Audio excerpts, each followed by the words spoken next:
More speculation about the Big 12. Max Olson, a great reporter with The Athletic, joining us now. Max, we just got through reading your piece. What is the latest as we say good afternoon?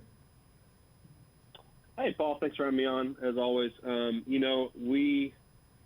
that the Pac-12 is not getting into the realignment business here, at least for the, in the short term, these 8 remaining members of the Big 12 have to start, I think, getting a little bit more serious about, what does the future of the Big 12 look like? If these 8 are truly stuck together here over the next few years, it's probably time to start getting a little bit more serious about expansion and just what's the composition of the conference need to be after Texas and Oklahoma are gone. And so, what Andy Staples and I reported this morning is that the one school we've heard, they formed an expansion subgroup, and it's very early in that process, but the one school that has commanded a lot of discussion already as the school that can add value to the Big 12 is BYU. And you make some really good points. I mean, BYU is a brand. It doesn't have the type of brand name that some of the other schools like Notre Dame would have, but it does have a very devout following. So if you added BYU into the Big 12, first of all, how long would it take for that to go into effect? Yeah, great question. I think that maybe one of the many reasons why BYU is generating this kind of conversation in the conference is that it's a little bit cleaner school to approach here as an independent. And, because their other sports are parked in the West Coast Conference, you could potentially approach BYU as a football-only member, which, again, I think is a little bit easier to, bring into your conference. In terms of timing, I'm sure that on the BYU side there's probably some flexibility if they're willing to do this. Big 12, there's still a lot of confusion over, do we have to wait until Oklahoma and Texas leave the conference? Are they going to leave in 2025? Are they actually going to try and leave in, earlier in 2023, for example? Sort of the timeline of that, it's hard for people to kind of get on the same page about that right now, and that's where I think this exploration of expansion, I think, has to get a lot more serious here going forward. Max, on that question, and I know you can't answer it, but you've spoken to people who at least have a clue. If BYU and someone else comes into the league, does that make it easier for Texas and Oklahoma to bolt, or less expensive, I should say? This is one of those things that even the Big 12, the 8 presidents and ADs, I think they don't know the answer to that right now. And that is that up to the lawyers or whatever. I'm not sure.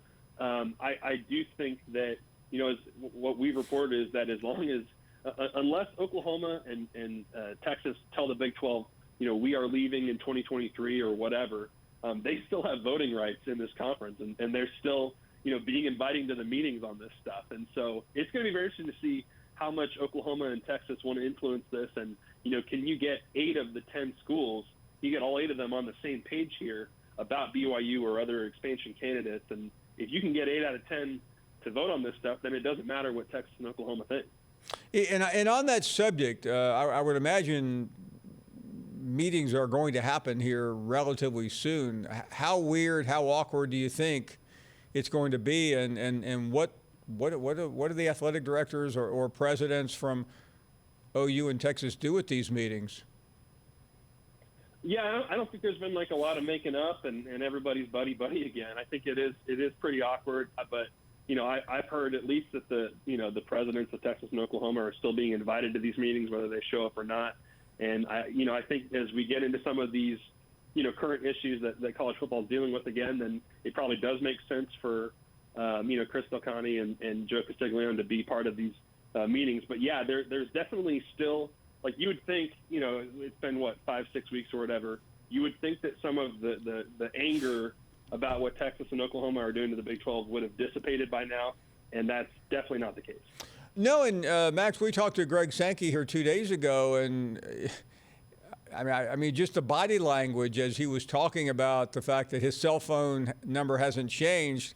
In other words, but none of my friends are calling me right now.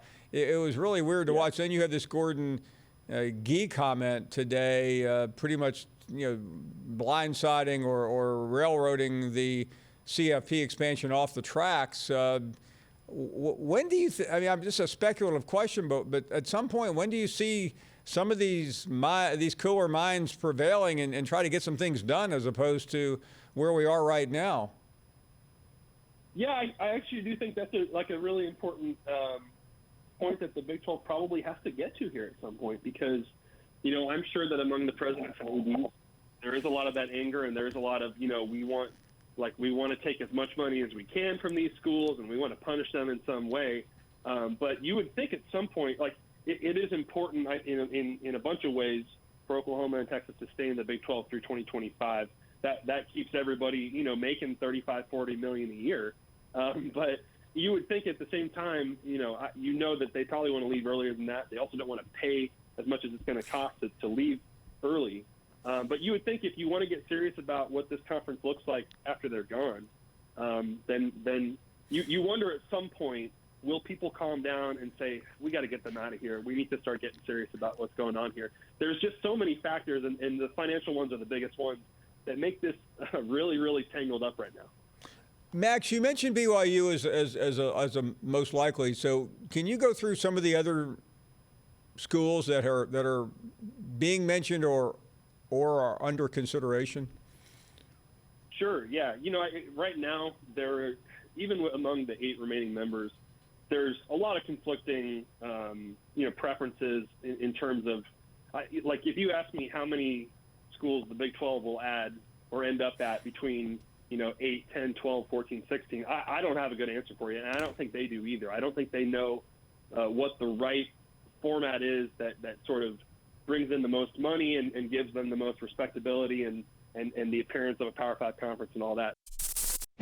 Thank you for watching ESPN on YouTube. For live streaming sports and premium content, subscribe to ESPN+.